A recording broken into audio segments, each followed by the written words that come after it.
अस्सलाम अलैकुम dear students. आज के टॉपिक में हम डिस्कस करते हैं द प्रियम्बल। ठीक है प्यारे बच्चों, ये हमारा लास्ट टॉपिक है इस चैप्टर का, चैप्टर नंबर 2 का, जिसमें हमने कॉन्स्टिट्यूशनल डिज़ाइन के बारे में डिस्कस किया, Indian constitution, south African constitution के बारे में डिस्कस किया। तो आज हमारा जो लास्ट टॉपिक यहाँ पे है इस चैप्टर का, दैट इज़ द प्रियम्बल। प्यारे बच्चों, प्रियम्बल होता क्या है, प्रियम्बल हम किससे कहते हैं, ये हमें जानना है यहाँ पे। ठीक है, प्रियम्बल होता है तारुफ, जिसे हम कहते हैं, या जो इंट्रोडक्शन ऑफ द कॉन्स्टिट्यूशन होता है, that is the preamble. Opening words of the constitution, opening words याद रखना। और जो प्रियम्बल ऑफ इंडियन कॉन्स्टिट्यूशन है, इट इज गिवन बिलो। देखिए इसमें ये प्रियम्बल ऑफ इंडियन कॉन्स्टिट्यूशन है, आप देखिए अच्छी तरह से देख लीजिए प्यारे बच्चों, क्या लिखा है इसमें। We the people of India having solemnly resolved to constitute India into a sovereign, socialist, secular, democratic republic and to secure to all its citizens। पहला पॉइंट है। उसके बाद justice, social, economic and political. उसके बाद liberty है, liberty of thought, expression, belief, faith and worship. उसके बाद equality है, equality of states and opportunity.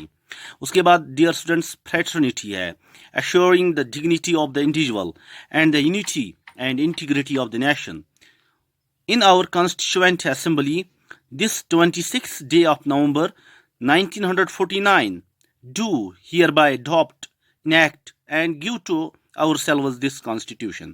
प्यारे बच्चों, जो हमने यहाँ पे देखा, जो हमने यहाँ पे पढ़ा, ठीक है, we the people of India, ठीक है, ये सारा कुछ जो हमने यहाँ पे पढ़ा, this is the preamble of our constitution, this is the introduction of our constitution. ये हमारे कॉन्स्टिट्यूशन का प्रियम्बल है, हमारे कॉन्स्टिट्यूशन का इंट्रोडक्शन है, तारुफ है। ठीक है प्यारे बच्चों, अब इसमें कुछ इंपॉर्टेंट टर्म्स थी जो प्रियम्बल में यूज हो चुकी हैं।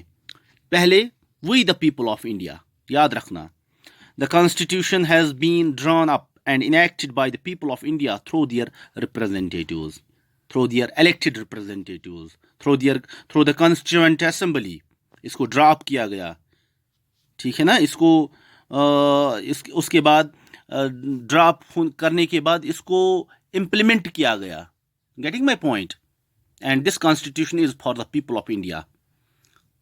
This constitution is for the people of India, where we can see our country is sovereign, it is socialist, it is secular, it is democratic, it is republic। Getting my point? उसके बाद और एक term थी sovereign, है sovereign भी यहाँ पे। India एक आज़ाद मुल्क है, एक फ्री कंट्री है, and no external power can dictate. कोई एक्सटर्नल पावर जो है, कोई भी दूसरा देश जो है, वो डिक्टेट नहीं कर सकता है to the government of India. That means sovereign। Getting my point? उसके बाद dear student, socialist, wealth is generated socially and should be shared equally by society, that is socialist। it is generated socially, जो ये wealth है, it is generated socially and और जहाँ तक इस wealth की बात है, it should be shared equally by the society, equal share in the society, this wealth should be equally shared। उसके बाद secular है यहाँ पे, नो ऑफिशियल रिलीजन, कोई ऑफिशियल रिलीजन नहीं है, all the religions are treated with equal respect by the government. Getting my point? जिस तरह हमारी कंट्री सेक्युलर है। डेमोक्रेटिक, प्यारे बच्चों, डेमोक्रेटिक क्या है? We have adopted a form of government in which people elect their ruler, जहां पे हम अपने रूलर्स को, ऐसी गवर्नमेंट है हमारे पास जहां पे हम अपने रूलर्स को खुद इलेक्ट कर सकते हैं, जो अकाउंटेबल होती है, फिर जो गवर्नमेंट रेस्पॉन्सिव होती है, जो गवर्नमेंट लेजिटिमेट होती है। Getting my point? उसके बाद और एक टर्म है जो इस प्रेम्बल में यूज हो चुका है, Republic.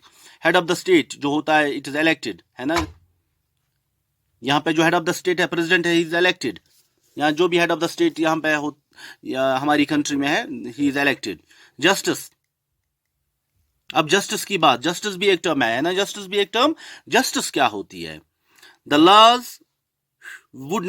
laws would not discriminate between citizens on the basis of, यहाँ पे जो भी laws बनाए गए हैं, these laws would not discriminate between citizens on the base of caste की बुनियाद पे, रिलीजन की बुनियाद पे, जेंडर की बुनियाद पे, चाहे सेक्स आई मीन मेल है या फीमेल है, उस बुनियाद पे कोई डिफरेंशिएट, कोई किसी किस्म की डिस्क्रिमिनेशन नहीं होती है, जस्टिस है यहाँ पे।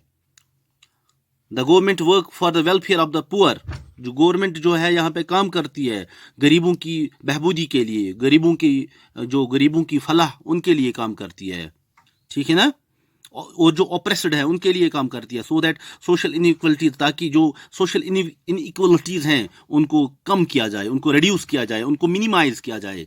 उसके बाद डियर स्टूडेंट्स, लिबर्टी है, ये भी एक टर्म इसमें प्रियम्बल में यूज हो चुका है, लिबर्टी लाइबर से निकला है, that means free, freedom.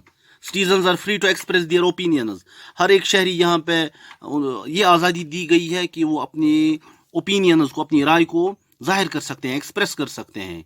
Equality, all citizens are equal before the law, किसी किस्म की कोई डिफरेंस नहीं, कोई डिस्क्रिमिनेशन नहीं है।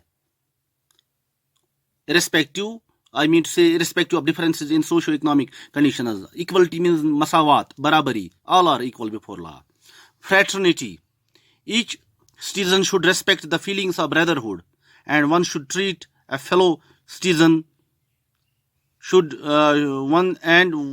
no one should treat a fellow citizen as inferior. सब एक जैसे हैं, भाईचारा कायम करना है, यूनिटी कायम करनी है, डाइवर्सिटी होने के बावजूद भी यूनिटी है, भाईचारा है, उसको कायम करना है, ताकि हमारे मुल्क की एकता ये बनी रहे।